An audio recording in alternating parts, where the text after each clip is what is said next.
अर्जुन सायली मागे वळताच महिपत झालाय गायब। श्री स्वामी समर्थ प्रेक्षकांनो, आता रुद्र आणि गिरिजाची हळद असते, त्यांच्या हळदीला सगळेजण आलेले असतात। म्हणजेच ठरलं तर मग मालिकेतीलही सगळेजण आलेले असतात।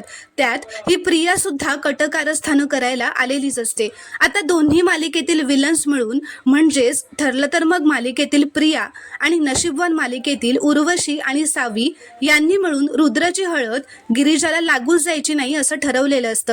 त्यामुळे ह्या तिघीही एकत्र येऊन मोठा प्लॅन करतात आणि घराच्या वरच्या खोलीत आग लावतात, ज्यामुळे हळदीला आलेली सगळी मंडळी घाबरून घराबाहेर धावत जातात आणि हळदीचा कार्यक्रम तिथेच थांबवला जातो।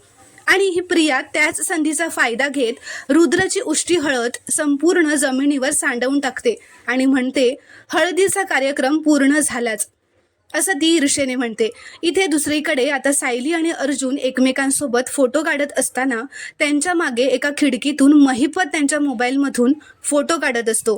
आता ते अर्जुनला त्याच्या कॅमेऱ्यामधून दिसतं, म्हणून सायली आणि अर्जुन दोघंही मागे वळून बघतात तर महिपत तिथून गायब झालेला असतो आणि लपलेला असतो। तर प्रेक्षकांनो, महिपत सायली अर्जुनच्या मागावर इथपर्यंत आलाय हे अर्जुनला कळणार का, हे आपल्याला पुढील भागातच पाहायला मिळेल। व्हिडिओ आवडल्यास एक लाईक नक्की करा व चॅनलला प्लीज सबस्क्राईब करा।